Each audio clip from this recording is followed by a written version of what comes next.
کہ میں نے یہ پلاٹ اتنے میں خرید لیا ہے۔ اب کیا ہوگا، اب اس کا کریکٹر جو ہے وہ لیگل بن گیا۔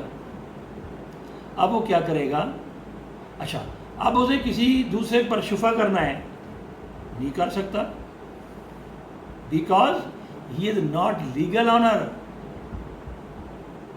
نو he has become equitable owner, نسبتی مالک بنا، قانونی مالک بنا ہی نہیں ہے۔ اب وہ کیا کرے، یا the person who sold it out to be can deny، جس نے پلاٹ بیچا تھا وہ انکار کر سکتا ہے۔ what should he do under the circumstances، اب پھر وہ کیا کرے۔ اب آپ دیکھیں کہ جو ہی Mr A delivered the possession to B، now B is having legal character، اب B کے پاس لیگل کریکٹر ہے۔ Now he is in a position to knock the door of the court of law by instituting declaratory suit۔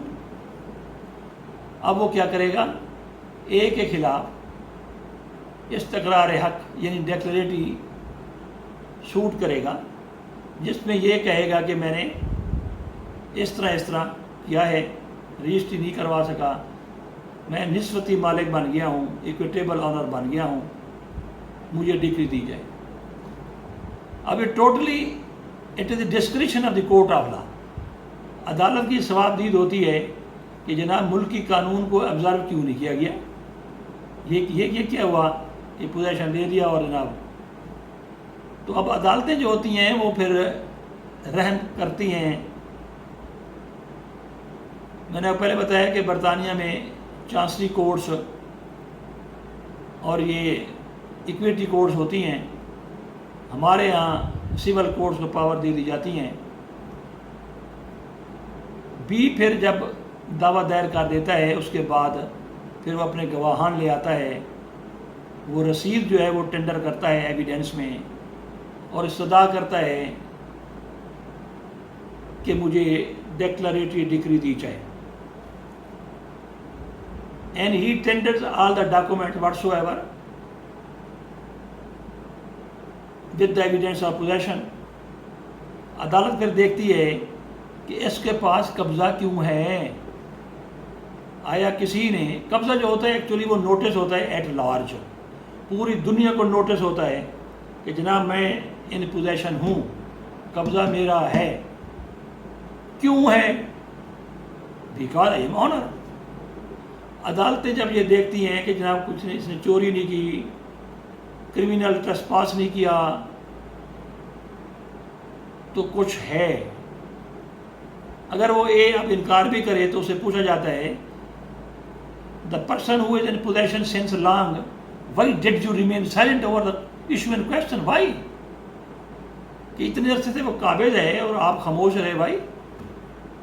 تو ایک طرف سے پھر وہ پریزمپشن بنتی ہے، سرکمسٹانسز بتا رہے ہوتے ہیں کہ ٹرانزیکشن ہوئی ہے اور یہ بندہ سچا ہے۔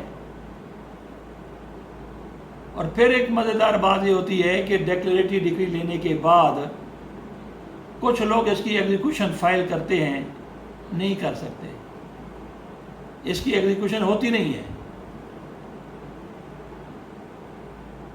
آرڈر 32 سی پی سی کے تحت اگر وہ ڈینائی کرے بندہ پہلے والا یا کوئی مداخلت چھیڑ چھاڑ کرے تو اس کے خلاف یہ کنٹیمپٹ پیٹیشن دائر ہوتی ہے آرڈر 32 کے تحت کہ جناب دیکھیں یہ ہر شے مان گیا، ہر شے ہو گیا، عدالت نے میرے حق میں ڈگری پاس کر دی، تو اب یہ جناب اس سے انحراف کر رہا ہے، کیوں؟ عدالت پہ اسے بلاتی ہے نوٹس کے ذریعے اور پھر پوچھتی ہے کہ as to why the action should not be taken against you, جواب دیں۔ گورنمنٹ کے خلاف بھی اسی طرح جو ان کے ادارے ہیں ان کو بھی سمن کر کے ان کے خلاف بھی جو ہے وہ ایکشن، جو ڈیلیکوینٹس ہیں ان کے خلاف ایکشن لیا جاتا ہے۔ تو یہ تھا ہمارا ڈیکلریٹری سوٹ۔ اسی طرح کوئی بھی چیز، بعض اوقات کوئی وزیر ہے بعد میں کوئی گورنر ہے اس کو آفس سے ہٹا دیا گیا، تو اب وہ ڈیکلریٹری سوٹ کرتا ہے کہ جناب مجھے کیوں ہٹایا گیا، یہ سرکمسٹانسز ہیں، میں فلاں عہدے پر تھا مجھے کیوں ہٹایا گیا۔ اسی طرح میں نے کہ ضمیر کی مثال دی ہے نا، ہر عہدہ ہر چیز اس کے ڈیکلیریشن عدالت سے لی جا سکتی ہے۔ بعض اوقات مذہبی مسائل ہوتے ہیں، وہ کہتے ہیں یہ مسجد ہماری ہے فلاں کی، تو اس پر پھر شہادتیں آتی ہیں، پھر اس پر سلسلہ آتا ہے، تو پھر اس کے حق میں وہ ڈگری جو ہے وہ دے دی جاتی ہے۔ امید ہے کہ یہ لیکچر آپ کو پسند آیا ہوگا اور آپ اسے ضرور فیڈ بیک بھی کریں گے۔